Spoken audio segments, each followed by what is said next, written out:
নারী জন্মসূত্রে কারোর কন্যা, ধর্মসূত্রে কারোর পত্নী, আর কর্মসূত্রে কারোর মা। আমাদের মনে এই ছবি আঁকা রয়েছে একজন নারীকে নিয়ে, তাই না? একটা অতুলনীয় ভূমিকা রয়েছে নারীদের আমাদের জীবনে, আর নারী ছাড়া আমরা কিছুই নই। কিন্তু অধিকার, সেখানে আমরা একটা ভুল করে বসি। যখন নারী একজন কন্যা থাকে, যখন সে জন্ম নেয়, তখন তার ওপর অধিকার থাকে তার পিতার। আর তারপর যখন বিয়ে হয়ে যায়, তখন তার অস্তিত্বের উপর অধিকার থাকে তার স্বামীর। আর যখন তিনি মা হন, তখন নিজেই তিনি জীবনের সমস্ত অধিকার দিয়ে দেন তার সন্তানকে। কিন্তু আমরা কি কখনো এটা ভেবেছি এই জীবন হলো তার নিজের? যে নারী সবার কল্যাণ করছেন, তার জীবনের অধিকারও তার কাছেই থাকা উচিত, তাই না? তার নিজের জীবনের সিদ্ধান্ত সে নিজেই নিতে পারেন, নিজেই নিজের ভাগ্যের রচয়িতা হতে পারেন। আর এর জন্য আমাদের নিজেদের পাল্টাতে হবে, দৃষ্টিভঙ্গি পাল্টাতে হবে। কারণ এই ধারণা সেটা আজ বা কালকের ব্যাপার নয়, এটা ঘটে চলেছে বহু বছর ধরে, আর চলতেই থাকবে যদি আমরা এটা না বদলাই। আর এটা তখনই সম্ভব হবে যখন আমরা নিজেদের মধ্যে পরিবর্তন আনব। তাই আজকের পর থেকে, এই মুহূর্ত থেকে, কোনো নারীর ওপর অকারণ অধিকার স্থাপনের আগে সহস্রবার ভেবে দেখবেন। কারণ যখন নারী নিজের অধিকার কেড়ে নিতে বাধ্য হবেন, তখন শুধু এবং শুধুমাত্র বিনাশই ঘটবে। রাধা রাধা।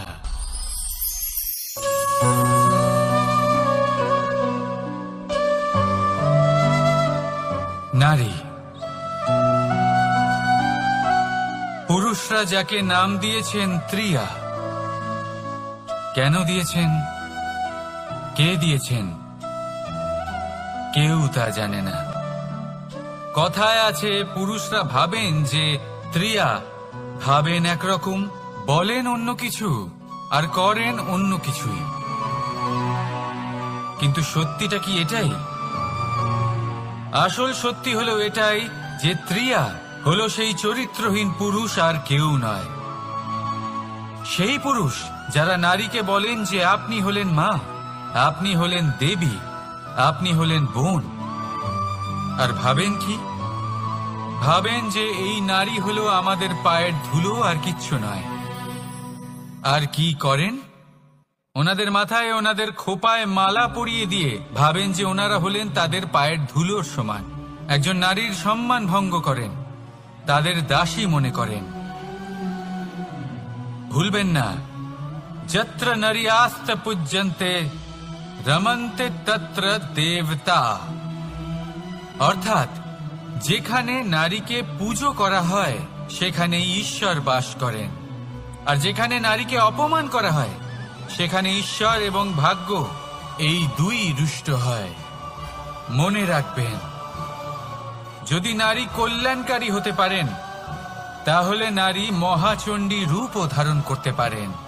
যদি একজন নারী মাতা হয়ে জন্মদান করতে পারেন, তাহলে নারী মৃত্যু হয়ে বিনাশও করতে পারেন। যেখানে নারী অপমানিত হবেন, সেখানে মহান ভারতও মহাভারতের পথে অগ্রসর হতে পারে। তাই মনে রাখবেন, নারীর অপমান যেন কখনোই না ঘটে। আর যদি কোথাও নারীর অপমান হয়, তার অর্থ হলো আপনার বিনাশ আপনার দিকেই আসছে। আর এটা হলো তার প্রথম পদক্ষেপের প্রথম পদধ্বনি। রাধা রাধা। বিজয়, বিজয় লাভের জন্য মানুষ কি না করে থাকে, যে কোনো সম্ভাব্য প্রচেষ্টা করে। কিন্তু নিজের বিজয় লাভের জন্য বাজিতে যা ইচ্ছে তাই রেখে দেওয়া কি উচিত কাজ? কখনোই নয়।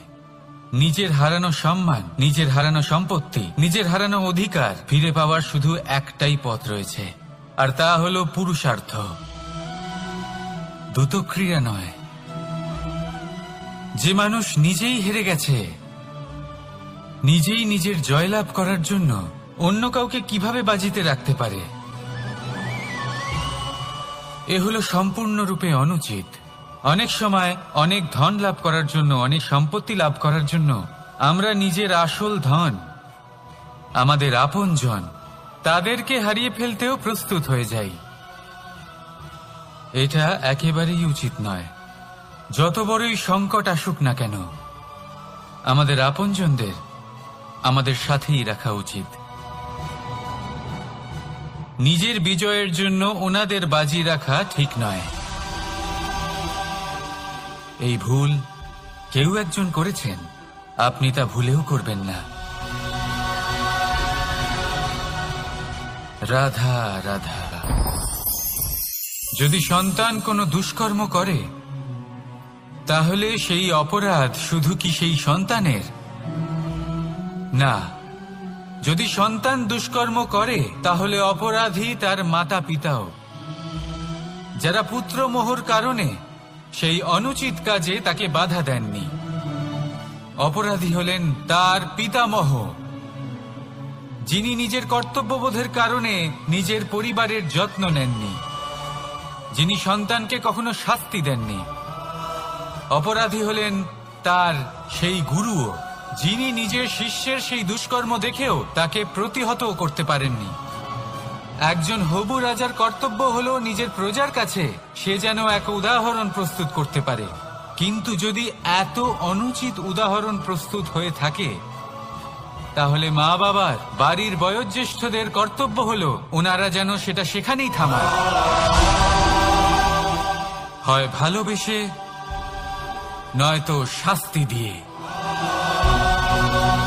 যদি না থামানো হয় তাহলে মহাভারত অবশ্যম্ভাবী। অনেক ব্যক্তির মনে একটা প্রশ্ন জাগে আমাকে আর রাধাকে নিয়ে। বলেন যে না আমি আর রাধা একসাথে থাকি, না আমাদের বিয়ে হয়েছে, আমি এখানে দ্বারকাতে ও ওখানে বর্ষণাতে, তাও এত ভালোবাসা কি করে? এ কেমন সম্পর্ক? আমি তাদের একটা সহজ কথা বলতে চাই। আপনি কখনো আয়নার দিকে দেখেছেন? নিজের দুই চোখের দিকে তাকিয়ে জিজ্ঞাসা করুন, এই দুই চোখ একসাথে কেন বন্ধ হয়, একসাথে কেন খোলে, একসাথে কেন ঘুমোয়, একসাথে কেন কাঁদে? আজীবন কোনো এক মানুষের সাথে সম্পর্ক রাখা অবশ্যই সম্ভব, তাদের সাথে দেখা না করে। আমার আর রাধার ভালোবাসাও কিছুটা এরকমই, আর কিছুটা এরকমই হয় ভালোবাসা দুই নয়নের মতো, যারা কখনোই মিলিত হবে না কিন্তু চিরকালের জন্য একসাথে জুড়ে থাকবে। এই অনুভূতি নিঃস্বার্থ হয়, আর এই নিঃস্বার্থ ভালোবাসা আপনাকে আনন্দের পথে অগ্রসর করে। জীবনে সবসময় নিঃস্বার্থভাবে ভালোবাসুন, শুধুমাত্র আনন্দই পাবেন। তাহলে আসুন আমার সাথে নিঃস্বার্থভাবে ভালোবেসে বলুন, রাধা রাধা। মানুষ, কোন ব্যক্তির নির্মাণ হয় কিভাবে?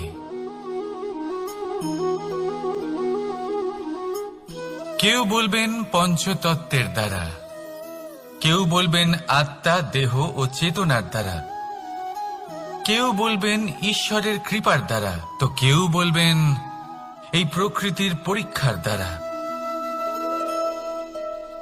না, মানুষের নির্মাণ হয়ে থাকে বিশ্বাস দ্বারা। ব্যক্তি তখনই গড়ে ওঠেন যখন ব্যক্তিত্ব থাকে, ঠিক কিনা? আর ব্যক্তিত্ব তখনই হবে আর সেরকমই হবে যেরকম বিশ্বাস আপনি নিজের উপরে রাখবেন।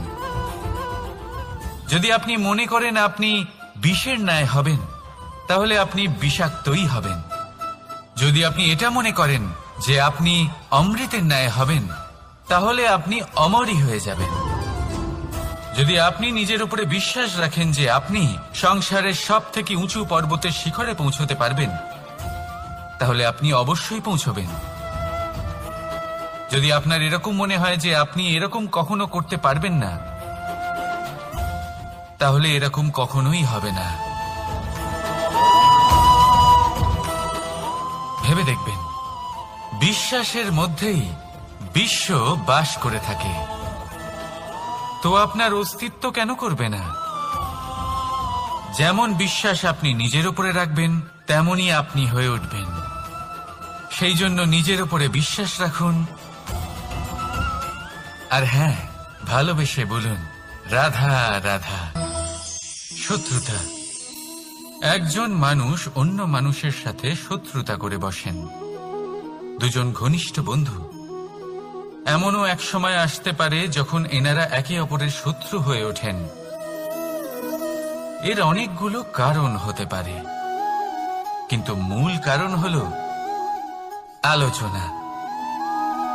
আগে হ্যাঁ, আপনি যদি কারোর বিষয়ে আলোচনা করেন তাহলে সে আপনার শত্রু হয়ে যেতে পারে। এবার মনে একটা প্রশ্ন আসতে পারে যে এটা কিভাবে সম্ভব হতে পারে? আলোচনা, এটা তো অত্যন্ত জরুরি।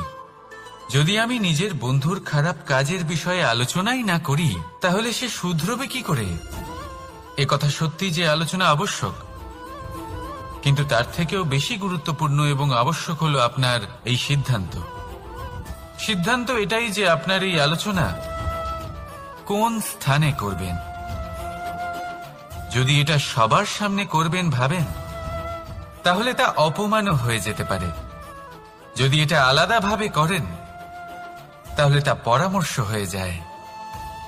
অপমান কেউ স্বীকার করতে পারেন না, কিন্তু পরামর্শ সকলের ভালো লাগে।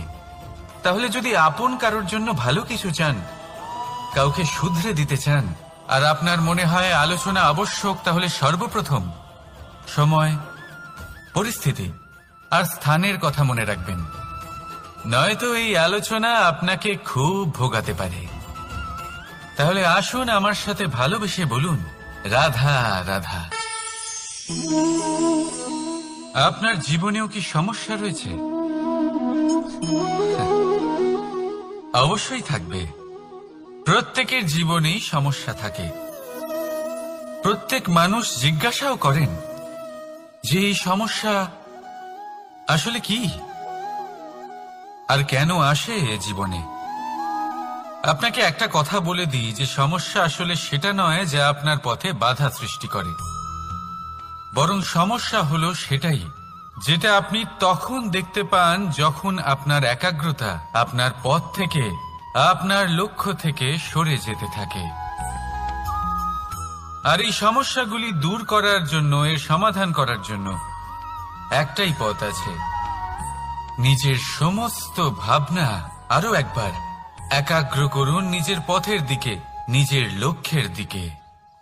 আপনার সমস্ত ভাবনা যদি কেন্দ্রীভূত হয় নিজের লক্ষ্যে, তাহলে এই সমস্যা দূরে থাকবে।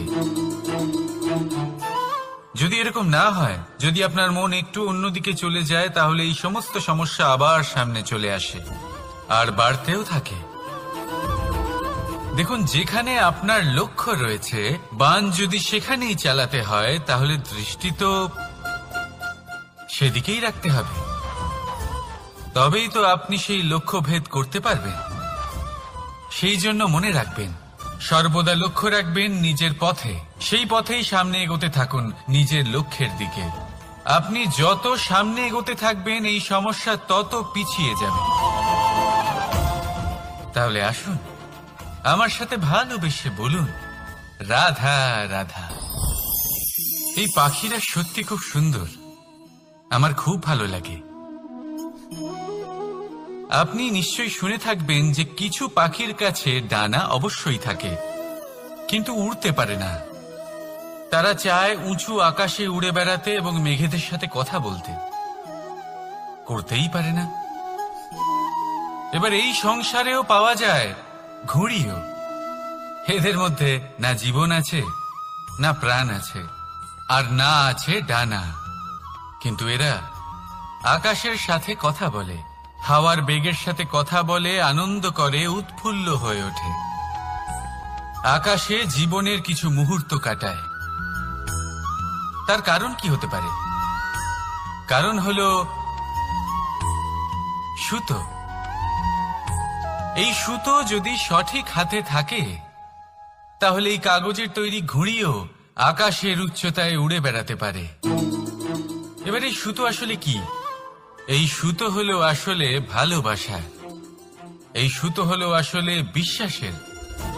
আর এটা আপনি দিয়ে থাকেন তাদের হাতে যাদের আপনি বিশ্বাস করেন, যাদের আপনি নিজের সর্বস্ব দিয়ে দেন। ভেবে দেখুন, এই ভালোবাসা আর বিশ্বাসের সুতো আপনি যদি সঠিক মানুষের হাতে দিয়ে দেন, তাহলে আপনি অনেক উচ্চতায় উঠতে পারবেন, আকাশের উচ্চতায় উড়ে বেড়াতে পারবেন, মেঘের সাথে কথা বলতে পারবেন, পাখিদের মতো উঠতে পারবেন, যা ইচ্ছে তাই করতে পারবেন। শুধু এই মানুষ সঠিক হতে হবে, এমন একজন মানুষ যার মনে আপনার জন্য ভালোবাসা রয়েছে, এমন এক মানুষ যার মনে কোনো স্বার্থ নেই, যিনি পরোপকারী, এমন একজন ব্যক্তি যিনি আপনার অস্তিত্বকে বাইরে নিয়ে আসতে পারবেন, তাকে উজ্জ্বল করে তুলবেন।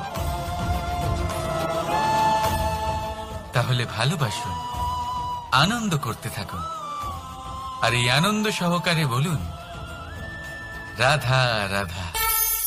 আমরা সকলে এমন ব্যক্তির সাথে থাকতে চাই যারা খুব মিষ্টি কথা বলেন, যাদের ব্যবহার আমাদের ভালো লাগে, যারা দেখতে সুন্দর হন, যাদের আমরা পছন্দ করি। আর সবসময় এমন ব্যক্তির থেকে দূরে থাকতে চেষ্টা করি যাদেরকে আমরা পছন্দ করি না, যাদের কথা আমাদের খারাপ লাগে, যাদের কথা একটু কঠোর হয়। আমরা সবসময় চেষ্টা করি এদের থেকে দূরে থাকার, ঠিক কিনা? কিন্তু যদি বাস্তবটা দেখি, তাহলে এই কঠোরতা জীবনে শান্তির প্রলেপ দেয়। ওষুধও একটু কড়াই হয়, কিন্তু এ কি করে? আমাদের সুস্থ করে তোলে। ঠিক সেইভাবেই ভালোবাসার এই অধ্যায় একটু কঠিন, একটু কড়াও মনে হতে পারে, কিন্তু এর ফল সবসময় আপনাদের স্বাস্থ্যের পক্ষে ভালোই হয়। সেই জন্য যদি কেউ আপনার নিন্দে করে, আপনাকে কড়া কথা শোনায়, আপনার ব্যাপারে আলোচনা করে, তার মানে এটা নয় যে সে আপনার শত্রু। হতে পারে তিনি আপনার বন্ধু হন, আপনার জন্য ভালো চান, আপনাকে শুধরে নিতে চান, আপনার মধ্যে কোনো পরিবর্তন দেখতে চান। সেই জন্য কখনো কারোর কথা শুনে বা কাউকে দেখে প্রাথমিকভাবে এই সিদ্ধান্ত নেবেন না যে তিনি আপনার শত্রু হন নাকি আপনার বন্ধু হন। এমনও শত্রু হয়ে থাকেন যে গুড়ের মতো মিষ্টি মিষ্টি কথা বলে আসলে আপনাকে বিষ পান করিয়ে দেবেন। আর এমনও বন্ধু থাকেন যারা আসলে নিমের মতো কড়া কথা বলেন, কিন্তু আপনাকে অমৃত পান করান।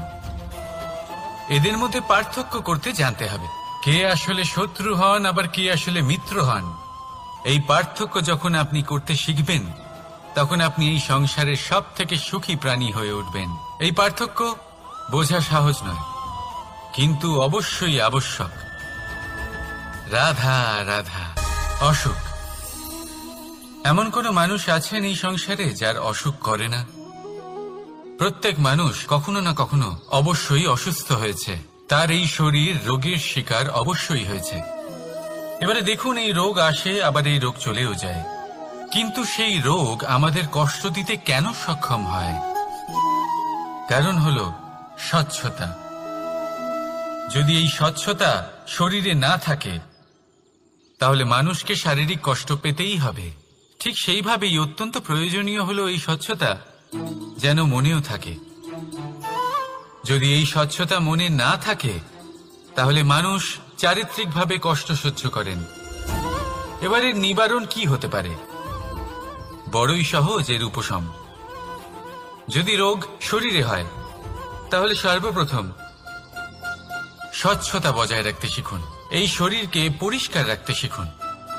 বিচক্ষণতার সাথে এই রোগের সম্মুখীন হন, ভয় পাওয়ার কোনো দরকার নেই। ব্যায়াম করতে থাকুন, সব ঠিক হয়ে যাবে। সেইভাবেই যদি এই অসুখ মনে হয়, তাহলে কি করা যায়? সর্বপ্রথম তার আধারের উপরে নজর দিন। আপনার এই আধারই হলো আপনার আহার। যা আপনি আহার করবেন, সেরকমই মানুষ হয়ে উঠবেন। সেইভাবেই আপনি যেরকম ভাবেন, সেরকমই মানুষ হয়ে উঠবেন। সেই জন্য নিজের ভাবনাকে শুভ করুন, নিজের দৃষ্টিভঙ্গিকে শুভ করে তুলুন, সবকিছু সঠিক হবে। আপনার আমার সবার মধ্যেই এক রাক্ষস বাস করে, তার সম্মুখীন হন, তাকে পরাস্ত করুন। তাহলে এই রোগ সে শরীরেই হোক বা মনের মধ্যে, যদি সঠিক সময় তাকে আটকানো না যায়, তাহলে যে কোনো সময় তা মহামারীর রূপ ধারণ করবে। সেই জন্য সাবধানে থাকুন, সুস্থ থাকুন। তাহলে আসুন আমার সাথে ভালোবেসে বলুন রাধা রাধা। বাজ পাখিকে পক্ষীরাজ বলা হয়। বাজের আয়ু হলো মোটামুটি 70 বছর। এবার 40 বছর হতে হতেই ওদের পালক লম্বা এবং ভঙ্গুর হয়ে যেতে থাকে, ঠোঁট বেঁকে যায়, ডানা ভারী হয়ে যায়, অর্থাৎ আগের মতো উড়তে পারে না, সেই শক্তি থাকে না। এবার সেই বাজ কি করবে? বাজ সব থেকে কঠিন নির্বাচন করে, নির্বাচন নিজের পুনর্স্থাপনার। সর্বপ্রথম একটা বিশাল পর্বতে যায়, একান্তে নিজের এক বাসস্থান তৈরি করে, আর তারপরে পাথরের সাথে নিজের ঠোঁট বারবার আঘাত করতে করতে সেই ঠোঁট ভেঙে ফেলে। তারপরে সে অপেক্ষা করে সেই ঠোঁট পুনর্নির্মাণ হওয়ার। তারপর সেটাই করে নিজের পালকের সাথে। তারপরে নিজের ডানা থেকে এক এক করে ভারী পালকগুলো ছিঁড়ে ফেলে দেয়। আর তারপর 150 দিনের এই যন্ত্রণা সহ্য করার পরে ও ফিরে পায় নিজের ওড়বার অনন্য ক্ষমতা, সেই শক্তি। আর তারপরে ও জীবনের পরবর্তী 30 বছর বাঁচে। কি বুঝলেন আপনি? যদি ইচ্ছে শক্তি থাকে তাহলে একজন দুর্বলও শক্তিশালী হতে পারে।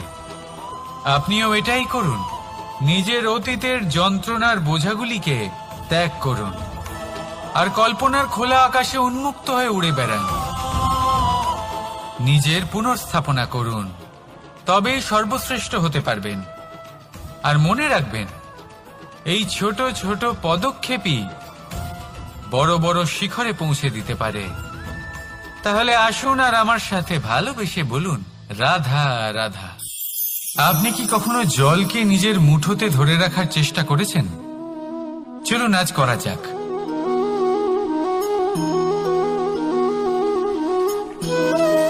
যদি আপনি নিজের মুঠো জোরে বন্ধ করেন, জল ধরে রাখতে পারবেন না। যদি আপনি তাকে এমনি বইতে দেন, তাহলে ও নিজের পথ নিজেই করে নেবে আর আপনার হাতেও থেকে যাবে।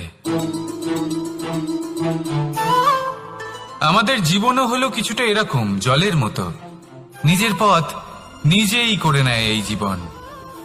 প্রত্যেক সমস্যার সমাধান নিজেই করে নেয় এই জীবন। তাই জীবনে যখন কোনো পরিস্থিতি আমাদের প্রতিকূল হয়ে থাকে, কিছুই হয়তো আমরা বুঝতে পারছি না, কিছুই যখন বসে থাকে না, তখন আমরা হতাশ হয়ে পড়ি, নিরাশ হয়ে পড়ি। আর এটাই করা উচিত নয়। শান্ত মনে দেখতে হবে যে এই জীবনে আসলে কি ঘটে চলেছে। কষ্ট সবাই ভোগ করেন। কষ্ট পেলে কেউ রেগে যান, রেগে গিয়ে পরাক্রম দেখান। এটাই তো করা উচিত নয়। শান্ত মনে সেটাই করতে হবে যা জীবন আমাদের শেখাতে চাইছে। জীবন আমাদের সব শিখিয়ে দেবে, শুধু মনে রাখবেন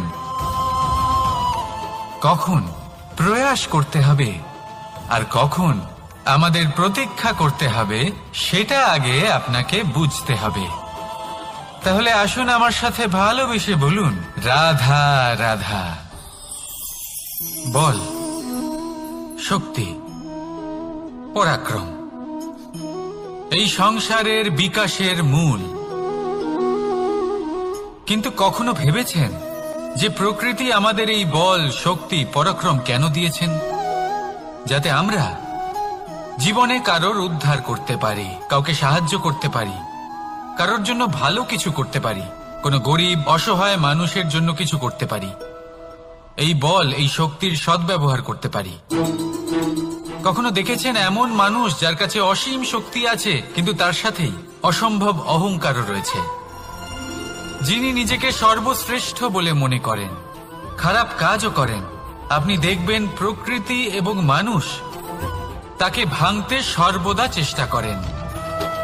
মনে রাখবেন, যতই সুবিশাল পর্বত হোক না কেন, তা যদি পথে পড়ে, তাকে ভেঙে পথ প্রশস্ত করা হয়। যদি আপনার কাছে বল থাকে, শক্তি থাকে, পরাক্রম থাকে, তাহলে তার সদ্ব্যবহার করুন, কাউকে সাহায্য করুন, কাউকে রক্ষা করুন। যদি আপনি আপনার শক্তির দুর্ব্যবহার করেন, তাহলে মনে রাখবেন আপনি নিজের বিনাশ নিজেই আমন্ত্রণ করছেন। এবার বল অর্জন করার পরে, শক্তি অর্জন করার পরে আপনি নিজেকে বিনাশ করতে চান নাকি এই সংসারের উদ্ধার করতে চান, সিদ্ধান্ত আপনার। রাধা রাধা। মানুষ আর ধন, এই দুইয়ের মধ্যে সম্পর্ক খুব ঘনিষ্ঠ।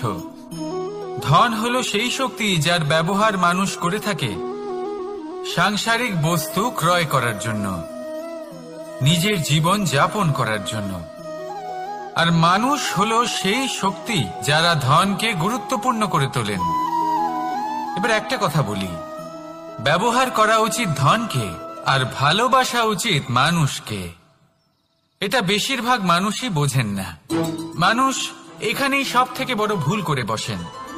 তারা ভালোবাসেন ধনকে আর ব্যবহার করেন মানুষকে। এ হলো অনুচিত। দেখুন, আপনি একটা সূচের দ্বারা যুদ্ধ করতে পারবেন না, আর কোনো তলোয়ার দ্বারা বস্ত্র সেলাই করতে পারবেন না, তাই না? কোনটা কিসের জন্য হয় সেটা বোঝা অত্যন্ত জরুরি। আপনিও সঠিক দিকে অগ্রসর হন। মানুষকে ভালোবাসুন আর ধনকে ব্যবহার করুন। যদি আপনি মানুষকে ব্যবহার করেন তাহলে আপনি ভালোবেসে ফেলবেন ধনকে, আর এই ভালোবাসা ধীরে ধীরে পরিণত হবে লোভে, আর ধীরে ধীরে এটা আপনাকে বিনাশ করে দেবে। তাহলে সমস্ত মানুষকে ভালোবাসুন আর এইভাবে ভালোবেসে বলুন, রাধা রাধা। সাফল্য কে না চান? সাফল্য লাভ করার, শিখরে পৌঁছানোর আলাদাই একটা আনন্দ রয়েছে। আর আপনজনদেরও কে না চান? প্রত্যেক মানুষ চান যেন জীবনে তার কোনো আপনজন থাকে, যারা সব সময় তাদের সাথে থাকবে। কারণ আপনজনের সাথেই তো সাফল্যের আনন্দ সব থেকে বেশি পাওয়া যায়। কিন্তু আসলে কি হয়, অনেক সময় সাফল্যের খোঁজে সেই পথে চলতে চলতে আমরা আপনদের থেকে দূরে চলে যাই। না চাইতেও দূরে চলে যেতে হয়, ওনাদের সাথে সময় কাটাতে পারি না। আর আমরা ভুলে যাই যে সাফল্যের আসল আনন্দ আপনজনদের সাথেই পাওয়া যায়। সফল হওয়ার পরে আপনদের সাথে দেখা হলে তাদের চোখে আমাদের জন্য যে আবেগ থাকে, যে সম্মান, যে প্রেম থাকে, সেটাই হলো আসল পুরস্কার। আমরা সেই কথা ভুলে যাই এবং একা হয়ে পড়ি। বেশিরভাগ সময় এটাই হয়। বেশিরভাগ সময় সফল মানুষগুলি একা হয়ে যান। এবার আপনি কি চান? আপনি অসফল হয়ে দিনগুলি একাকিত্বে কাটাতে চান, নাকি সফল হয়ে আপনজনদের সাথে আনন্দে থাকতে চান? সেই সিদ্ধান্ত আপনার। সাফল্যের পেছনে ছুটুন, নিজেকে উজাড় করে দিন, কিন্তু আপনজনদের সঙ্গ ত্যাগ করবেন না। সেই আপনজন যারা আপনার সাফল্যের জন্য দায়ী, সেই আপনজন যিনি আপনার সাফল্যে আনন্দ পান, সুখ লাভ করেন, তাদের কখনো ত্যাগ করবেন না। আসুন আমার সাথে ভালোবেসে বলুন, রাধা রাধা। ভগবান আর ভক্ত যখন এক আকার হয়ে যায়, যখন ভক্ত তার ভগবানের প্রতি এবং নিজের জীবনের উদ্দেশ্যের প্রতি সম্পূর্ণরূপে সমর্পিত হয়, তখন জন্ম নেয় ভক্তি। এই সংসারের সমস্ত আশা হয়তো আপনার সঙ্গ ত্যাগ করে দিতে পারে, তখনও ভক্তি সাথে থাকবে। ভক্ত আর ভগবান যখন এক আকার হয়ে যায়, তাদের মধ্যে কোনো পার্থক্য থাকে না। তারা এক হয়ে যায়, এক ব্যক্তিত্ব, এক অস্তিত্ব। সেই জন্য কখনো জীবনে যে কোনো রূপেই, যে কোনো প্রকারেই, যে কোনো ঈশ্বরকে মান্য করুন। মনের মধ্যে শ্রদ্ধা ভাব জাগ্রত করুন, মনে ভক্তি ভাব জাগ্রত করুন। এই সমগ্র সংসারে সব কিছু আপনাকে ছেড়ে চলে গেলেও তখনও এই ভক্তি শুধুমাত্র আপনার উত্থান ঘটাবে। তাই মনে ভক্তি জাগ্রত করুন আর আমার সাথে ভালোবেসে বলুন, রাধা রাধা। শব্দই হলো শূন্য, শব্দই হলো আরম্ভ, শব্দই হলো অন্ত, শব্দই হলো অমর, শব্দই হলো ব্রহ্ম। এই শব্দ হলো অত্যন্ত বিশেষ। কেউ কাঁদলে তাকে হাসিয়ে তোলে, কেউ হাসলে তাকে কাঁদিয়ে দেয়। কারোর মনে উদ্দীপনা জাগিয়ে তুলতে পারে, আবার কারোর মনে কাঁটা হয়ে বিঁধে থাকতে পারে। একটা অত্যন্ত গুরুত্বপূর্ণ কথা যা বোঝা অত্যন্ত আবশ্যক।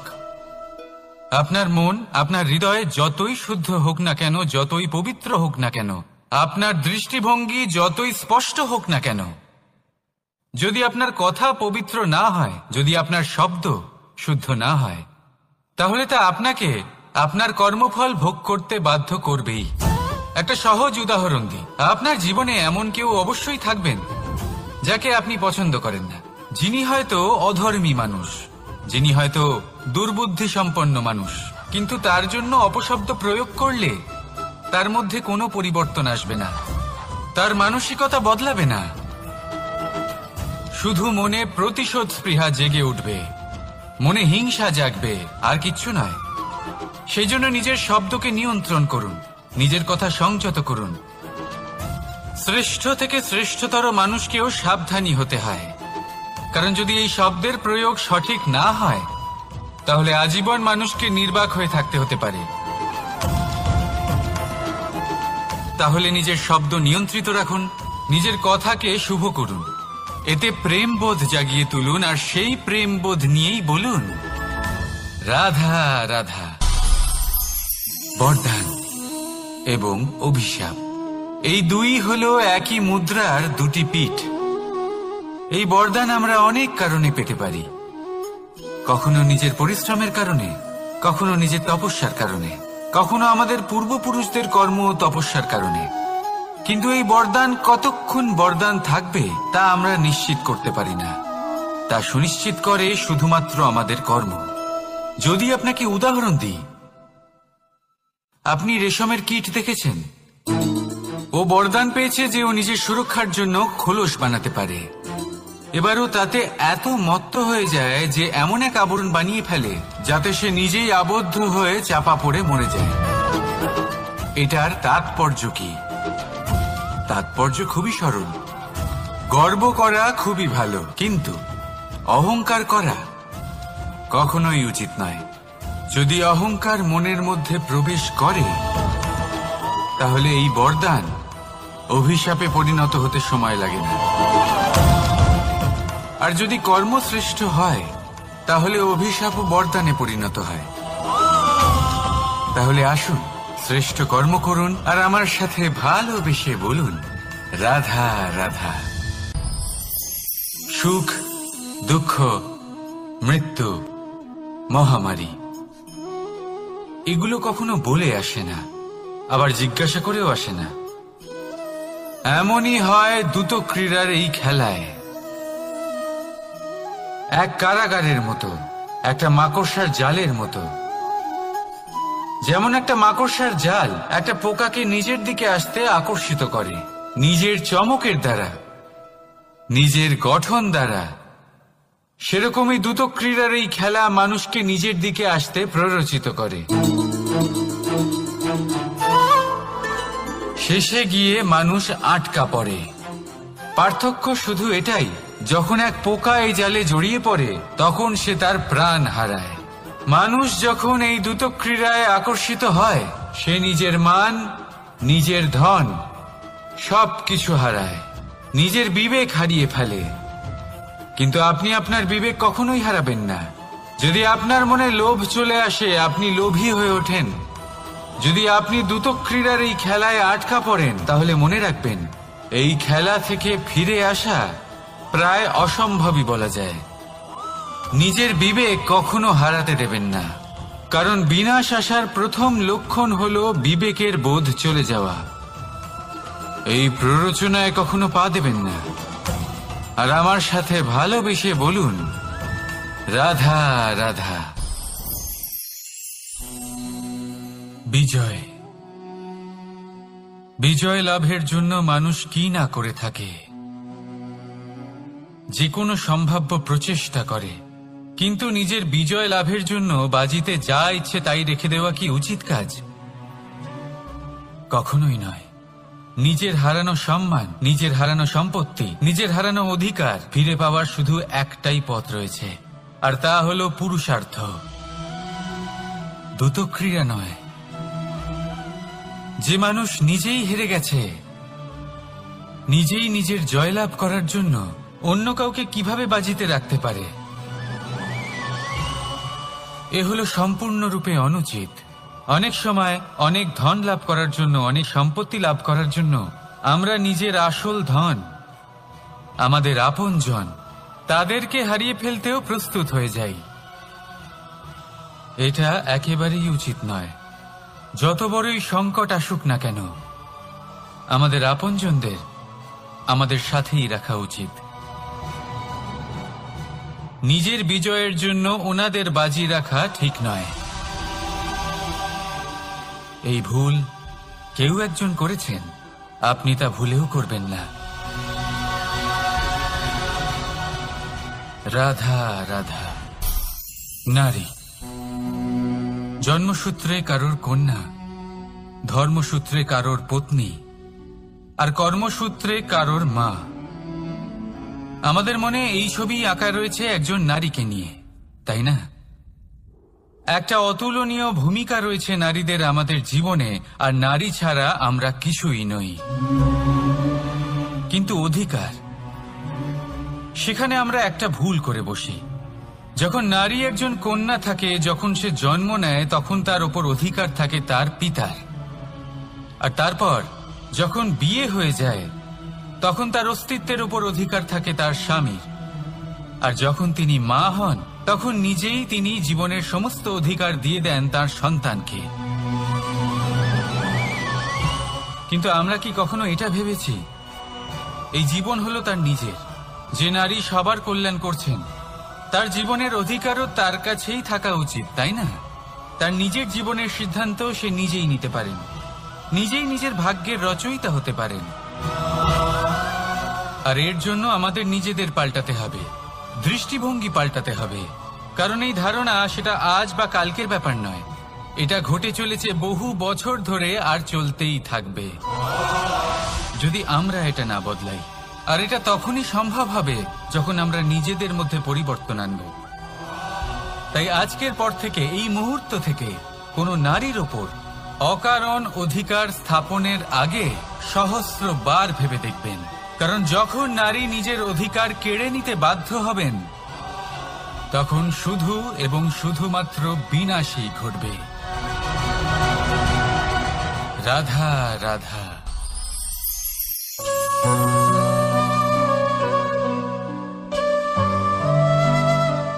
নারী, পুরুষরা যাকে নাম দিয়েছেন ত্রিয়া, কেন দিয়েছেন, কে দিয়েছেন, কেউ তা জানে না।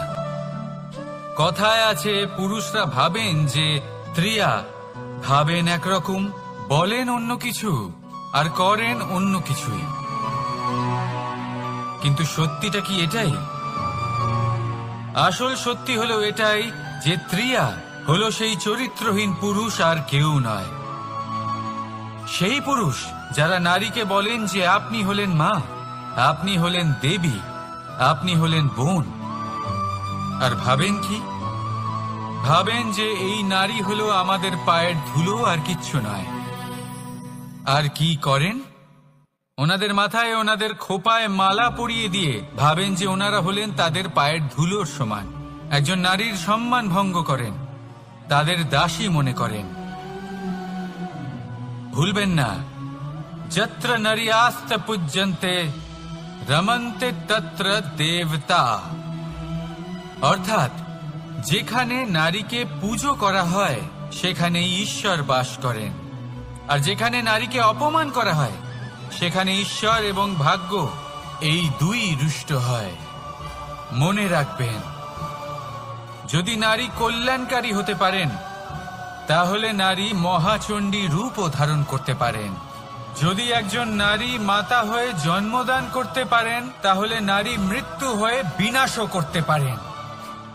যেখানে নারী অপমানিত হবেন, সেখানে মহান ভারতও মহাভারতের পথে অগ্রসর হতে পারে। তাই মনে রাখবেন, নারীর অপমান যেন কখনোই না ঘটে। আর যদি কোথাও নারীর অপমান হয়, তার অর্থ হলো আপনার বিনাশ আপনার দিকেই আসছে। আর এটা হলো তার প্রথম পদক্ষেপের প্রথম পদধ্বনি। রাধা রাধা।